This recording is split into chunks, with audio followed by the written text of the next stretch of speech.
charcoal grilling can be a fickle beast. Keeping the charcoal lit and the temperature constant can be an ongoing battle. And when you're investing almost $200 in a giant piece of meat, can you count on your grill to deliver? But what if you could have all the flavor of charcoal cooking without the fuss, the worry, the lighting the charcoal, keeping it lit, keeping the temperature even, and not incinerating your meal? If I have your attention, this is not a drill. I've just found a new charcoal grill that promises to take all the guesswork, the tinkering, and yes, even the intimidation out of charcoal cooking. This is the Masterbuilt Gravity Series 600, and the promise is that it is dead simple to use and still gives you premium results, and even lets you manage a cook lasting for hours or all day or all night. In this review, I'm getting to spend a few weeks with the Masterbuilt Gravity Series 600, and because I have a huge barbecue lover in the house, I am bringing in husband Roger for this one. We're going to show you what it's like to use this barbecue, how it works by cooking everything from burgers and chicken to brisket and ribs. And we'll talk a little bit about what a gravity grill is and how it works. And we'll wrap things up with both the pros and the cons of this grill to help you decide if it might be right for you. By the way, I would like to say thank you to Masterbuilt for sending us the grill at no cost. While the company did send us the product, it hasn't had any input into this review. A gravity grill is a charcoal cooker that uses a vertical fuel chamber that's set off to the side to supply indirect heat. Masterbuilt refers to this as the gravity-fed charcoal hopper. The Masterbuilt Gravity 600's ceramic-lined hopper can hold up to 12 pounds of lump charcoal or 18 pounds of briquettes, and with the magic of the earthly power we know as gravity, can keep your fire going for hours and hours and even maintain a constant temperature for you. Before we get to the how, let's get to the how-to. There's a little assembly to do. Your grill will likely arrive on a pallet, and it's going to be big and heavy. We were able to get ours delivered into the garage, so we didn't have to worry about moving it. When you unpack, you're going to see plenty of boxes and parts and components. Fortunately, the instructions are very clear, and there's not a whole lot of fiddly little parts. The components do have some heft, so I definitely recommend 2 people for lifting and flipping things over when needed. The great thing about this model is that it comes with its own wheeled stand, so you don't need to worry about buying extra furniture. We had the grill assembled and ready to go in about an hour. Let's take a quick tour. The grill grates are reversible and labeled for both grilling and searing. Underneath, there's a tent-shaped air outlet for distributing heat around the inside of the grill, and a fan, which you can see underneath, helps pull in and move air when needed. Taking a look inside the gravity chamber, you can see that ceramic lining, and it has a locking door on top. At the bottom of the gravity chamber is a zigzag-shaped rack that pulls out. It holds the charcoal in place and lets the ash fall through into a steel bucket at the bottom that has a handle that will hold all your spent charcoal and ash. There's a folding shelf for the front and a static shelf on the left-hand side. That left-hand side shelf also houses the digital control panel, which will help you regulate temperature and power the grill. Yes, and just to reemphasize, this grill does need power. The last thing you'll want is the Masterbuilt app for remote control and monitoring, and I'll get to how that works in a few moments. Let's get to it. To start the grill, you'll load up lump charcoal or briquettes, and we opted to use Masterbuilt's lump charcoal. Now, part of the fun is going to be gauging how much charcoal you need for your cook. Yeah, but the really good thing about this particular grill is that any charcoal that doesn't get used, you can actually just cut off the air supply so it puts out the fire and you can reuse it later. Then open up the 2 air inlets on the side by removing the metal sliders. There's a handy little hook on the front where you can stash them till you need them again. When you're ready, put a fire starter inside that zigzag charcoal grate at the bottom of the hopper and light it. Now, as the charcoal burns, it's going to turn to ash and automatically fall through that grate into the bottom and into the ash bucket. This is where the gravity component comes in. For the most part, the lower level of the charcoal is going to burn, and rather than ash choking your fire out, gravity helps keeps the main fire clean. And the key advantage to this approach is the fact that you don't have to manually refuel the grill, although you very easily can by just opening up the lid on top and topping up. The fully loaded hopper can provide a continuous heat source for up to 18 hours. The first thing we decided to try was pork ribs, so I'll take you along on that cook while also diving into some of the smarts built into this grill. Let's start with how the digital control panel helps. It's your brain on the grill itself for maintaining a consistent temperature. You can choose your temperature, and the temperature range actually gives you a lot to work with, whether you're slow smoking or searing.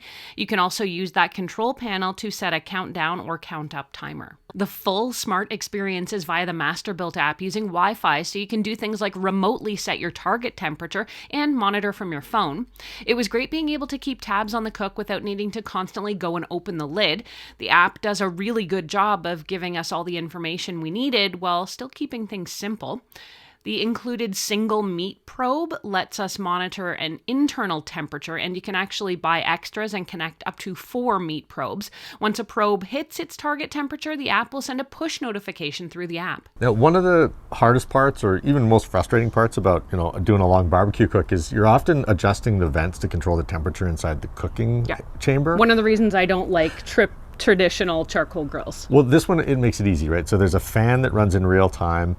It's thermostatically controlled so that you don't have to be adjusting vents throughout the cook. You can just kind of set the target temperature, and the fan will get it there and then regulate it once it arrives there. I love technology because now, like, fiddling with different vents on a charcoal grill feels pretty old school. I also read in the manual that there's a pause function. What do you know about that? Yeah, so you can actually just pause the cook and it'll turn that fan off. And then you can kind of resume it. So there's a manual control over the fan if that's more your style, or if you will find that helpful during your cook. The 600 number in the Gravity series refers to the grill's 600 square inch capacity, which should be enough to cook about 28 burgers, 5 racks of ribs or so, and a lot of chickens. If you need extra space for food prep, you can fold up the powder-coated steel shelf. While the grill handle somewhat limits what you can put on this shelf, it is handy, and if you need more space, use the stationary shelf on the left, which also has 3 hooks for holding tools and utensils. The 2 wheels on the back of the cart help with moving the 80 kilogram or 168 pound weight. So for this first cook, we did a few hours cooking the ribs unwrapped on the grill, then wrapped them for about 2 hours, then a final hour unwrapped.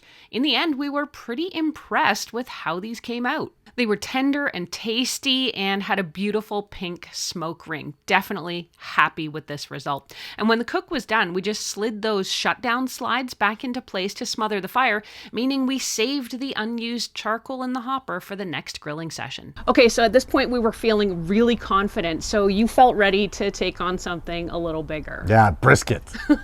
Now, why did you decide this was the time that you wanted to try your first brisket? I mean, the hardest thing about a brisket is it's a long cook, right? It can take all night or all day, and it's going to take a lot of charcoal. So, in previous setups that I had, that would mean like reloading it time and again, and I knew that wasn't going to be an issue here. So, figured this was a good opportunity to do my first brisket, and because beef's expensive, you want something that's gonna come as close to guaranteeing a perfect cook as possible. Husband Roger calculated the time that our brisket would take and opted to put it on around midnight the day before we wanted it. We were really impressed that the barbecue maintained the temperature all through the night. So after cooking on it all night, when you checked it in the morning, it was out of fuel though, right? Well, I'd say it was low on fuel, right? It still had the temperature going, but I just took a moment to peek inside the coal chute, the charcoal chamber, the gravity chamber, and it was low. So it was really easy for me to just like lift up the top it up with some more charcoal, and then just resume the cook. So normally, like, just for context, I'd have to take the meat off, open up the grill, start a chimney, pour the charcoal back in, get it all back up to temperature, put the meat back on, with the types of barbecues that I've typically had in the backyard in the past. So overall, I thought it turned out really good. It was really tasty. I think worth the investment in brisket. What did you think? My wife is very kind. I basically made a boot. Now listen, it had nothing to do with the equipment. It was all the chef.